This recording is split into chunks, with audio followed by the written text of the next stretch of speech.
A very warm welcome to everyone. Now, from today, we are going to start a course which is named as a VLSI Circuit Design. As this is the first lecture of this course, so today we will be introducing the VLSI concepts over here. And in this session, we will be covering about the introduction to the VLSI, the evolution of the VLSI, and some facts about the VLSI. So these are the contents which today I am going to discuss. What is VLSI? A preview of that. A VLSI world, yes, and a very important Moore's law, because the foundation of the VLSI industry is on the Moore's law. Then what is the VLSI industry? What are the objectives, some applications, and what can be the possible future? So moving further, firstly I want to say that you should first identify this image. Many of you might have already seen this image. Many of you have known to this image ki yes, this is an image of a 5 MB hard drive which was being shipped by IBM in 1956. And you can see the size of this hard drive. Nowadays, it is even bigger than a size of a one double bed. So, other thing, it's not only a work that is a very difficult to come up from this huge size to a small grain like chips, but also if I compare it with the VLSI advancement at that time in the 1956, this 5 MB chip was this 5 MB memory was cost nearly 50,000 US dollar. It means if I estimate in nowadays scenario, it become nearly 38 lakh Indian currency rupees. It's a big number. A 38 lakh means that we can purchase a one apartment or a one small home for a living. And merely 5 MB memory was getting at that time. And now if we are going to see this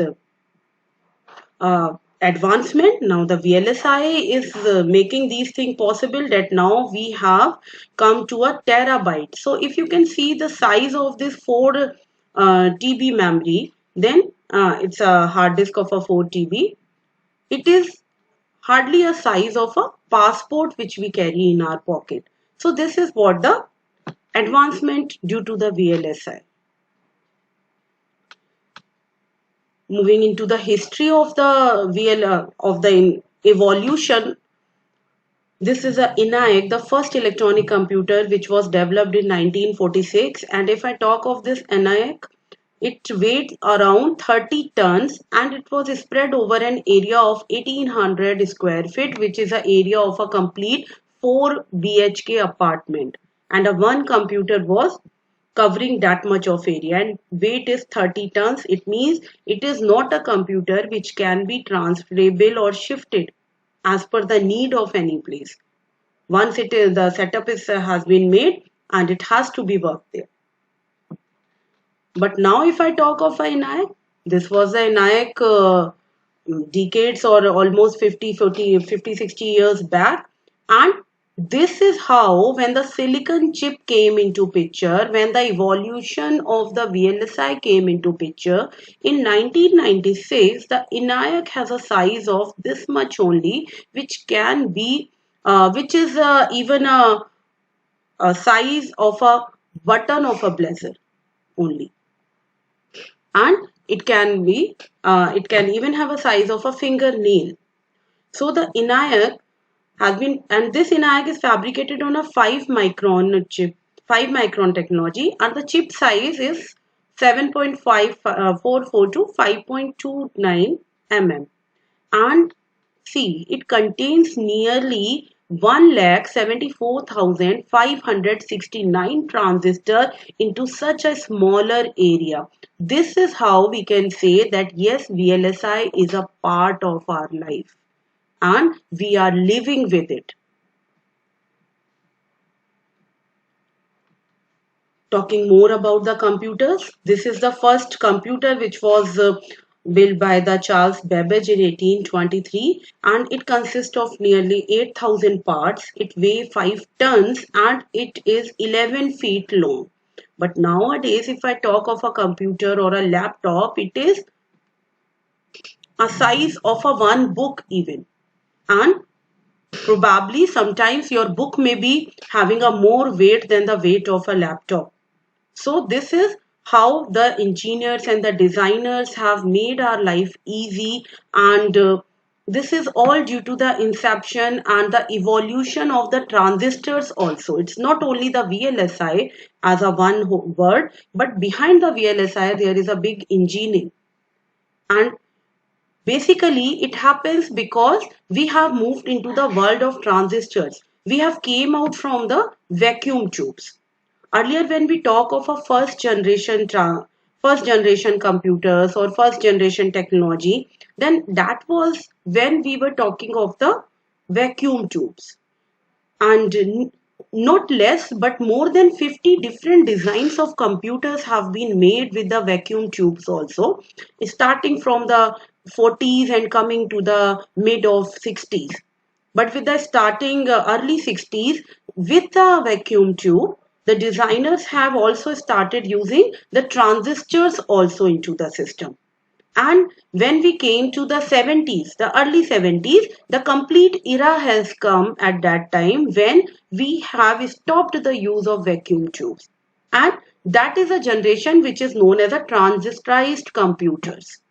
And we have moved into the digital world from there.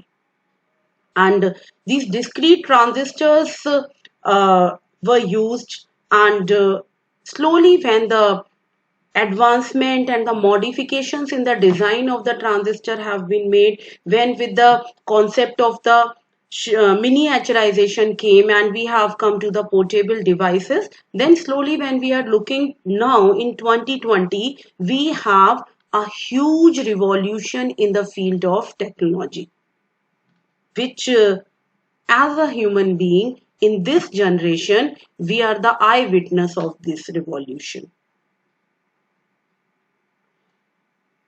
This is another picture of a Avidec. Avidec is again a vacuum tube computer. And see, this is a computer which was built nearly in a cost of nearly 2,50,000 US dollar. So this is how this was the cost of a one single Avidec. And if I talk of this cost, probably we can have a number of laptops or the mobiles, computers, desktops we can purchase. A small setup of a small IT industry can be made with a 20, 30 or even 40 desktop computers by this cost. And at that time, we have only a one single computer with this cost. So obviously, it is like that when we are talking of a advancement, when we are talking of a VLSI technology, when we are talking of the evolution of the technology, it has also given a relaxation to our pockets too. It is not like that the technology is advancing, we are using new type of devices, we are using new type of techniques to build the systems. So it is not like that it is increasing the cost. No, it is also decreasing the cost, because mass production is also possible if your device size has become small, if we are using a portable. Because with the bigger assemblies, with the huge assemblies, it requires a much more time. And those huge assemblies were the man-made, they were not the machine-made. Nowadays, when we are talking of a chip fabrication or the other memory fabrication, so we are going with the machineries only. The things are have been changed. Human beings are there just to control those machines, but not to work on the place of those machines. So the time is also less consuming into the production. So mass production is also possible because the small sizes are there, and hence the cost reduction is also there. So this is again a very big advantage, that we are getting more gadgets or more features, more properties in our systems or the gadgets with a very lesser cost. This is another example with the Apple development. Yes, Apple seems to be a name where hardware design has a new arena. A different category is there with the Apple uh, company or the Apple Corporation. In 1976, Apple has launched its first computer. Now, this is not a whole computer which the Apple has launched. They have only given the assembled circuit board, and it was not having a features like keyboard, monitor and case. So whosoever used to purchase this Apple One computer, they have to then externally add on this keyboard, the monitor to this computer, and the case which can cover the entire circuit board into it. So this is what the first Apple computer seems to be. But now when we see the MacBooks, and they are a generation far apart. It's not like that in a 30-40 years and this much of advancement have come to me, but a lot many of the brains are working behind it to give us such a uh, best products for the customers. Now coming to the VLSI. VLSI stands for Very Large Scale Integration, and in terms of or with respect to the IC design, means on a single silicon chip or a silicon wafer, how many components can be fabricated. That is where the scale integration comes. And it's not like that only the VLSI came suddenly in front of us. It is a slow journey. Gradually we have come to this level.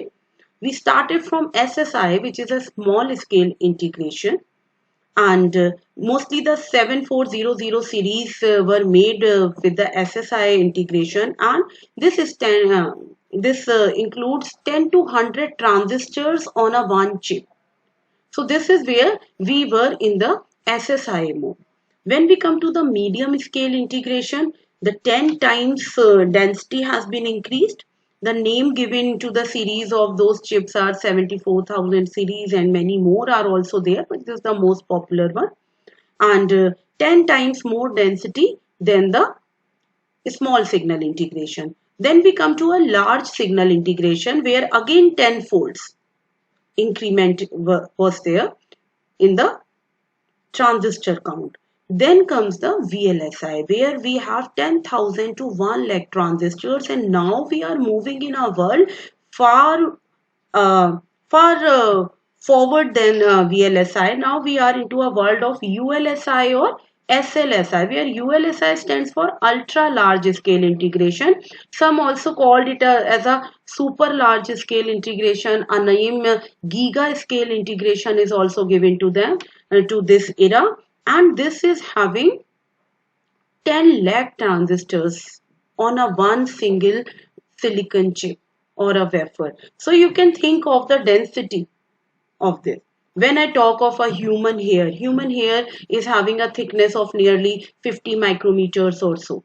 And if we talk of a transistor size which is fabricated under the VLSI or ULSI, it is having merely 14 nanometer, 16 nanometer, 22 nanometer of a size. It means it is 1,000 times thinner than the one single human hair. And that much of technology advancement we are using, we are seeing from our own eyes. We are living into that world that where a one transistor size is much less, 1,000 folds less than a size of a one single human hair.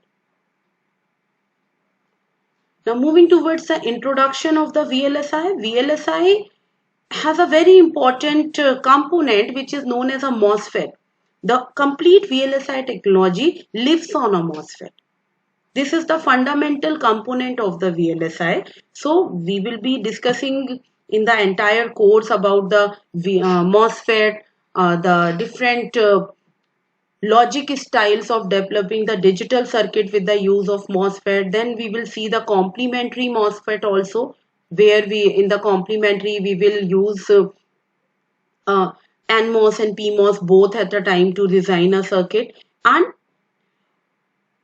MOSFET doesn't mean that it's a just one device. We should know about that how this has been structured, what is the operation of this transistor, what are the design equations so that we will be well able of choosing a type of MOSFET into a particular operating region as per the application for which we want to develop. Then understanding of a parasitic and perform simple calculations. Then we should also understand about the static and dynamic MOS logics. Then we should also know how to estimate the delay of the CMOS gates, the networking delay, and the interconnects delay. Estimation of power consumption is also very important, because when we are talking of a VLSI, it means we are talking of a portable devices.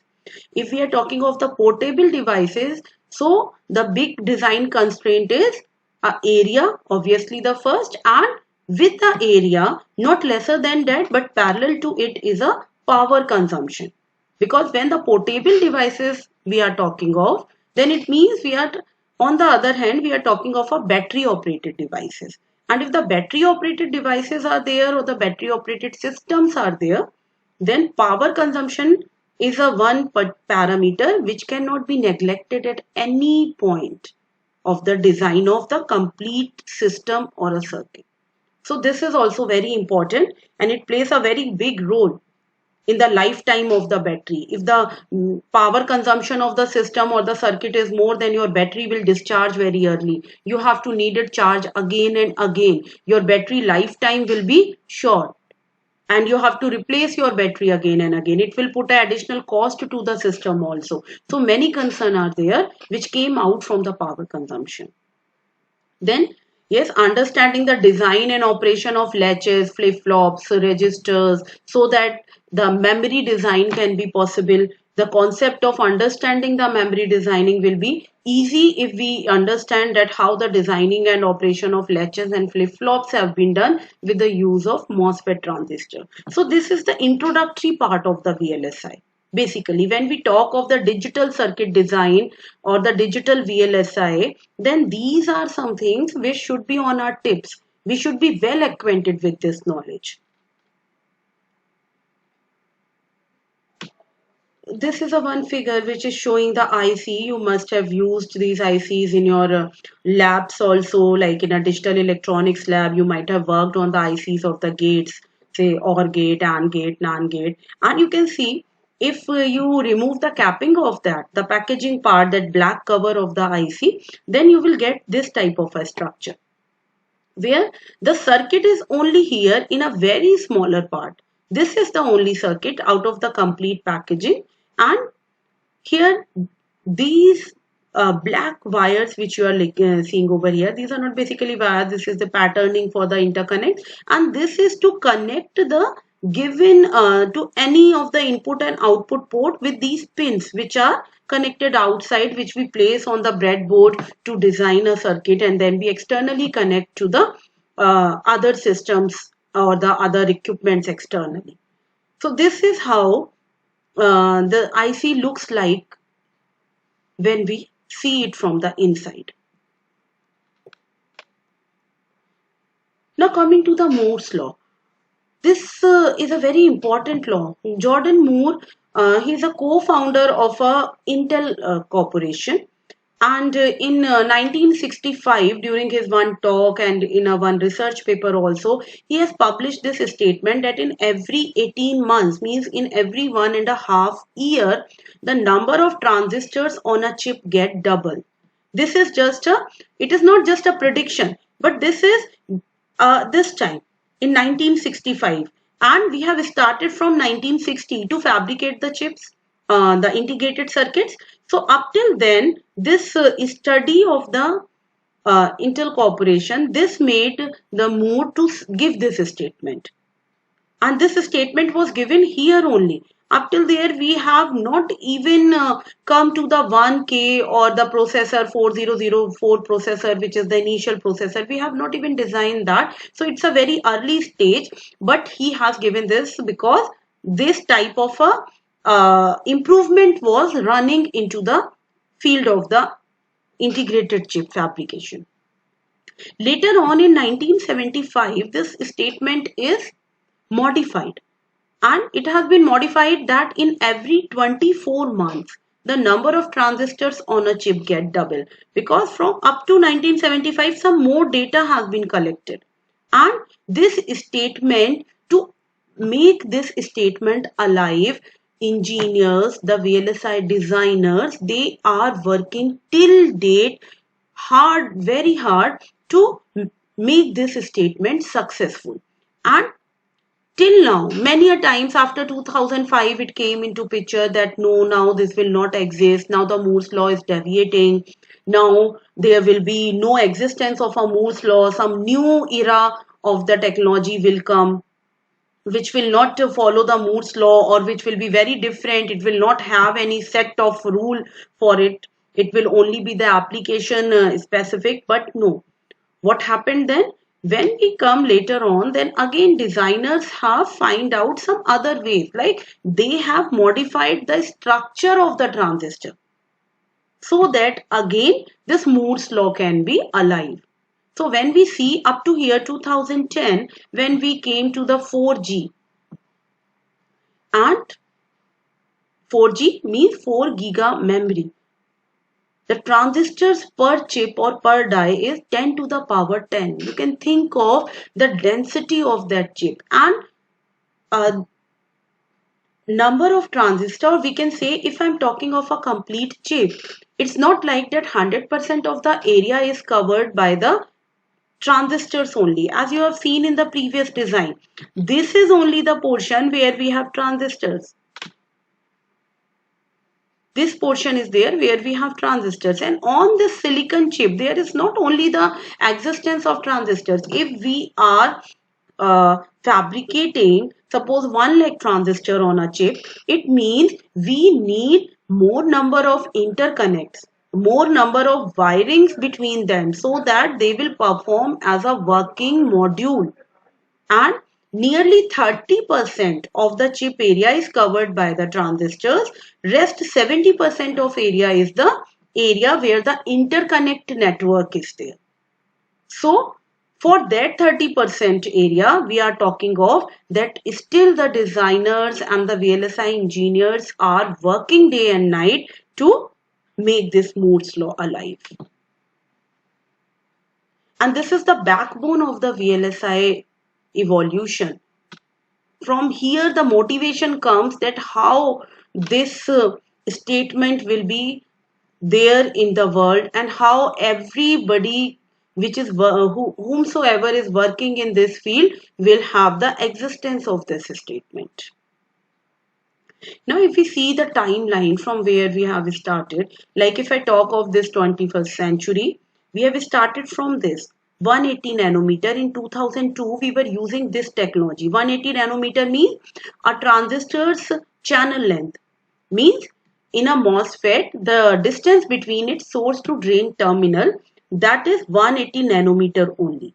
Then when we come to 2004 it shrinks to 130 nanometer, and see the number of transistors, 2.6 million transistors were there on a chip, and then it comes to 4.4 million. When we came to 2006, the technology node shrink to 90 nanometer and the density increases to 7.3 million.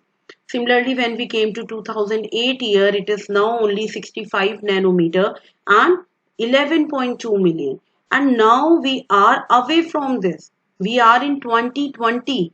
In 2015 even we have achieved 16 nanometer size transistor with a 19 million. But here you can see a decrement in the number of transistors were there. Why? Because now that interconnect problem came into picture, that if we are increasing more number of transistors on a chip, then the interconnect network should also get scaled as per the transistor dimension is scaling. So this is how we have improved, and we can say the evolution in the transistor size and the chip density has done in the last 2 decades. Now if I compare the transistors and as a seconds, like if transistors are counted as seconds, so if I talk of the very first microprocessor which was 4004, and then it was less than 1 hour only. But now if I talk of P4, we have far away from the P4. P4 was also a 1 decade before talk. But if I talk of P4, the number of transistors used to design this P4, and if I count them as a second, it will have nearly 1.5 years. So it's a big, big, big number, and that was achieved in 2000, before 2010. Even I'm talking of this P4 came into picture in some early 2000s, like 2006 or 7, somewhere there it has come to picture. So this is how we evolve.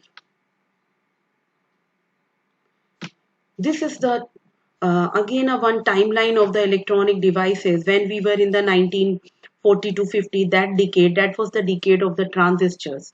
When we come to 60s, the ICs came into picture. When we come to from 60s to 70s, the processors came into picture. Then evolution came into the next step, and when we came to 80s, then the digital signal processor, the DSP processors came into picture. 80s to 90s was the time of the FPGAs and ASICs, and now when we move into the 21st century, it is the time of the SoCs, means system on chip, an entire system on a one single chip. You need not to have a added or the peripherals across it. And this is a time when we entered into the nanotechnology field, and we came out of the microelectronics and move into the nanoelectronics. Now, but there are some concerns also. Like the big concern is a power, as I was just discussing few minutes back, that power is of a very big concern, because when we are shrinking the size of the transistor, so as the size of the chip is also shrinking, the systems are also becoming portable, the power consumption should also be less. But it is not like that. It is something different. If we are moving from, see, from 1970 to 2000, we have moved so far in these 30 years, and so as the power is increasing. So this is a big challenge for the VLSI designers, that this should be taken care of. We cannot, they cannot design, or they cannot shrink the transistor size, or they cannot even increase the chip density in such a way that only looking for that, yes, now the density is high, the transistor size is less, but they have to also see that what is the power which has been consumed by that transistor. And if we are talking of these 3 decades, the active power of the device, of the transistor, is is increased nearly 1,000 times. So as the leakage power is also increased so high. And before this, when we were talking of the long channel devices, the leakage power was not so effective. There was no leakage. But when we came to the short channel devices, then we come to the leakage, and now it is increasing. So this is a very big concern. Lot of work is going on this. Many techniques have been developed to reduce or to have a control on this power dissipation.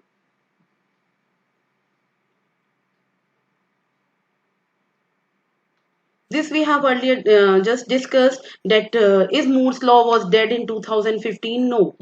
We cannot say that it is dead, but it is deviated a bit, and obviously now we are not using with the conventional MOSFET. We are using some modified structures of that MOSFET. We have developed some new structures, like FinFETs are developed, then silicon on insulator transistors are there, then there are many other in that series. So those are being used, and they have still made this Moore's law alive. See, this is the size of a VLSI chip, now which we are talking of. In 20 nanometer transistor, you can fit around 250 billion of them on a silicon wafer, and that wafer around the size of a fingernail, means just by a size of a one fingernail. If you are taking a transistors having a 20 nanometer size, then nearly 250 billion transistors can be fabricated on that small chip. This is how, where we have reduced the size of the VLSI chip. And if I talk of this iPad Air 2, this is having a total of 3 billion transistors on a die. 3 billion transistors on a one chip. Now, if I talk of the cost, so much of engineering is behind. We have just talking of the evolution, the engineering behind. It's not a one person's brain. It's a complete team working all over the world in a different segments, in a different sections for the advancement of this technology. So, is there anything which is having a costly solutions, or we can say we are getting a cost effective solutions? So, if I talk of this 3 billion transistor plus this one smartphone, if I talk of, which has a which has more than 3 billion transistors integrated inside it, it is nearly 40,000 rupees cost if we are talking of a high end phone. If we are talking of a normal phone, obviously this will come in a 15-20,000 even. A one bottle of a mineral water, it costs 20 rupees for us, and we are getting only a 1 liter of water into it. Similarly, if we are talking in a Indian rupees, this 70 rupees nearly is the cost of a 1 kilogram rice, which possibly if a one person will take a rice into a both meals in lunch and dinner, then probably it is a meal of a 4 to 5 days only. And if I talk of a transistor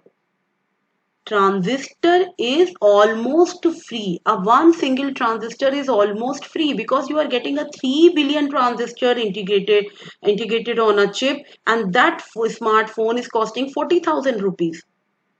And a one transistor is lesser than a cost of a one single rice grain. So it is almost free. This is how the advancement and the evolution is. This is what the revolution basically in the technology field, that we have evolved so much, we have improved, we have advanced so much, but still cost effective solutions are there. We the customer has not paying is not paying a cost of each and every transistor. If in factly a system, a packed system which he is getting into his hand, whether being a laptop, mobile, any handheld device, any home appliance, it has a very less cost. Now, if I talk of the VLSI design, what are the factors which need to be considered? The integration, why we move towards the integration? The first thing is that it is improving size because we are getting a small system. If we are not integrating, each and every part will be lying here and there, and externally we have to connect them, as we have seen in the case of a NIC, we have seen in the case of a Avidec also, and the first computer which has been implemented or designed by the Charles Babbage in 1823. So then that must be the same. But now when we are talking of an integration, obviously it improves the size, it improves the speed. We are able of making a high speed devices. Even if you go to buy a laptop, then you firstly ask that what is the speed of the processor, how many gigahertz is the speed. So it is also giving a advantage, and the power consumption also, because it is, if a small device is there, then obviously it will consume less power in comparison to a big huge system. So, and yes, fourth is the cost. It is not a costly solution, it is a cost effective solution. It is coming to the pocket of each and every person, each and every human being. So this is what the factors which are main when when we talk of a VLSI design. It doesn't mean that the advancement of the technology is going on or the technology is moving very fast, but technology is moving with a certain factors taking along with it, which are the power, speed, size, cost. Like we cannot develop a system which is having a good features, but on the other side it is having a very high cost, because those good features will be then giving coming to a very limited users. Not a large number of public or the population will use that. So it's not a type of a solution which the designers have to give. They are always giving a solution which will have a less power consumption, which will have a high speed, which is small in size, and obviously the cost effective also. Now, when we talk of a VLSI domain, The VLSI design has a three domain basically. First is a design where we have a circuit design, programming and analysis. Second domain comes the CAD tools where we use the simulation based tools to design for the circuit and its layout. Layout means that graphical image which will be used to fabricate the system circuit on the chip directly. Then there is a technology where the IC manufacturing, like which we call a foundries, where the IC manufacturing take place. So it has a three wide domain. Design is a one part. This is totally fabrication less. This is which we call a fabless. Means here only we the designers have to design the circuit with the new technology. They have to do some programming and they have to analyze that whether that circuit or that technology or technique is meeting the requirement or the demand or not. Then CAD tools. CAD tools are basically prior to fabrication, the designers use CAD tool. The whatever be the design that is first built up and or implemented and verified on the CAD tools. If it works properly as per the specification or design, then it comes to the then comes the technology part where it is being fabricated in onto a actual scale. So this is how the VLSI domain is having a three segments into it. Now, if I talk of the VLSI applications, everywhere we have its application. The IC industry is touching each and every part of our life, starting from the consumer electronics, like it is TV, fridge, mobile, laptop, then microwaves and air conditioners, and it's a long list. Then coming to the wireless and wireline means the communication field also, the electronic design automation and medical electronics. Yes, number of equipments are there. Now we are into a robotic surgery also where the doctor is sitting somewhere else and only giving the instruction to the robot and robot is completing all the surgery. Then the automotive electronics. By this, we are achieving e-vehicles and driverless cars. This is again a one uh, one application of the VLSI industry or field in the aerospace, in the defense, in MEMS and bioelectronics. So there are number of fields. Means we cannot say that our we cannot think of our lives without the VLSI. So it is everywhere. It is a part of us now. Now, these are the few list of the VLSI companies in India. Now, firstly, looking to this, this is very few. I have only chosen say 10 to 15 only. There are more number of companies. Nearly more than 50 companies are working in India for this VLSI industry. Yes, but we don't have any foundry over here. We don't have any fabrication unit in the India, but maximum fabrication less design, verification, testing, these fields are having a very broad market in India. We have a lot many jobs, lot many industries working on this. So when we talk of a VLSI companies and when we talk of to acquiring a job into the VLSI industry, then a specific skill set is very important. A student or a engineer should have a very specific tool set, skill set, because each and every portion or part or segment of a VLSI industry leads to a different technique or technology. Like if I want to be a front end designer, then some different type of tools I have to learn. If I want to be a back end designer, then my tools will be different. If I want to be a ASIC designer, then there are some different requirements. If I want to be a testing engineer, then obviously my requirements are different. If I want to be a verification engineer, then the tools which I need to learn are different. So students have to understand that thing, that it is not like that only by having a fundamental knowledge in VLSI will get you into this sector. And yes, it is a very highly most one of the highest paid sector, the VLSI sector, out of among all the other sectors which are there into the companies, and this is the highest paid sector.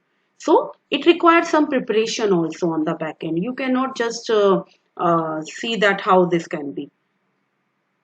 These are some more companies.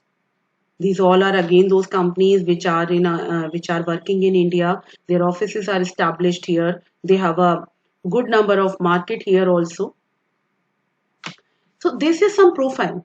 Like if I have a job profile, I want to be a VLSI design engineer, and what type of a skill set is required. So I should know the Verilog or VHDL programming. I should be very known to the tools like softwares like Xilinx, Microsemi, Altera. FPGA design should also be my strong hand. Then if I want to be a physical design engineer, then these are the skill set required, which I should be of a the knowledge of this should be well acquainted. Similar, there is a long list. These are the few job profiles which I have chosen here to show you that how each and every job profile has the different skill set required. So this is how the categorization of the VLSI field is. If we want some particular type of a profile, we should get ready for that first. We should learn the tools and the techniques, technologies behind that, and then we can be a that but we can grab that job. So moving further into this session, now I will be going to discuss about the syllabus of the course. The course is VLSI Circuit Design. It is ECT 312, and these are the objective of the course.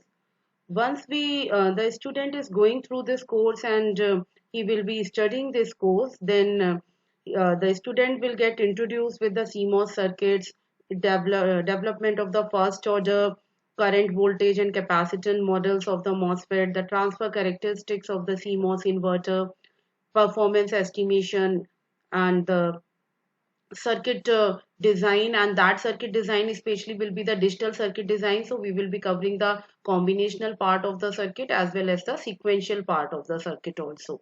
And with the static logic circuits, we will also include in this course the dynamic logic circuits, and but these all designs will precisely be made up of the MOSFET based. So before the course is being start, I just suggest to the students or the learners that they should firstly uh, take a quick revision of the digital electronics course, because the concept over here, whatever we are using, we will be using for the circuit design, they all will be coming from the digital electronics. Like learners should be well acquainted with the knowledge of the digital circuits such as adders, subtractor, multipliers. Then we have latches, flip-flops. So such kind of circuit is needed to be understood. Now moving further to the syllabus of the course. So the course is divided into a 3 units. Unit 1 is covering the basic issues of the VLSI design, and in the second phase of the unit 1, the MOSFET transistor theory is being covered, like structure and operation of the MOSFET, how its threshold voltage will be estimated, what is the current voltage characteristic of the MOSFET, the scaling issues, what are the short channel effects which came into the picture after doing the scaling of the device. So these all things will be covered in a unit 1. When we come to the unit 2 is digital combinational circuit design, and it will start from the inverter. So firstly we will be talking of the inverter design. In inverter we will design the NMOS as well as CMOS inverter. We will extract the delay of the inverter also, and we will also derive the equations for the power dissipation of the CMOS inverter. In the second phase of this unit, we will be looking for that how the other digital circuits or the MOS based circuits can be converted into its equivalent inverter, and how we will be finding out the worst case delay out of those circuits. And then we will move to the combinational logic design, in which the MOS based circuits have been divided into different categories, and then one by one we will be learning those categories. Then coming to the last unit, that is the unit 3. Here with the combinational MOS logic design, it will also include the stick diagram, which is a graphical representation of the schematic or the circuit diagram. And after completing the combinational MOS logic design, the next topic comes here, the sequential logic design. In the sequential logic design, we will be covering the latches and the flip-flops, and then the syllabus or the course will be end with the dynamic logic circuit. So these are the wide contents of the course, and one by one throughout the semester we will be learning these things. And once the students will learn all these topics and they will acquire a good knowledge of these topics, then uh, before then they will acquire, obviously once they will be they learn these things, then it will be good for them and they can develop a very good project from this, and that project can be either a front end designing project or a back end designing project, and that will be with the digital system design. So to study the syllabus or in a deep, these are the two very good textbooks which will be included or which will be referred for the entire course. The first book is the Kang CMOS Digital Integrated Circuits by Kang and Lablibisi, and the second one is the Westy and Harris. Nearly 90% or even 100% of the topics can be covered by this book, and in between, if some other topics will be taken care from some other resources, then that will be shown time to time at the time of the discussion of that particular topic. Now, after covering this entire course, these are the certain outcomes, or we can say the learning outcomes, which the student will carry after going through the course. And these are like in brief, if I will be saying that with learning of the CMOS circuit design, especially the digital platform, with the learning of the CMOS technologies and their effects on the other parameters of the circuit, and by thinking of that what can be the future challenges in the IC technologies, a student will develop a very good understanding of this concept, that what actually the VLSI world is and what are the things which are included into this VLSI circuit design. And yes, as I have just mentioned few minutes back, that the project can very easily be made from this, and that project can be either a front end or a back end project. That is totally on the wish of the or interest of the student. This will be the assessment pattern of the entire course. The assessment pattern will be divided into two portions, the internal and external. Internal will have a number of components into it, like there will be the mid-semester exams, few assignments, the offline quizzes will be there, a few sudden tests, online quiz. Attendance is also must, because if you will be skipping few lectures, then obviously your understanding for the further portions will be less. And for the external, we have a one end term exam. This may be offline or online depending upon the on the completion of the course. We will discuss that what the students will offer, that whether they want to go for the offline mode or they want to go for the online mode.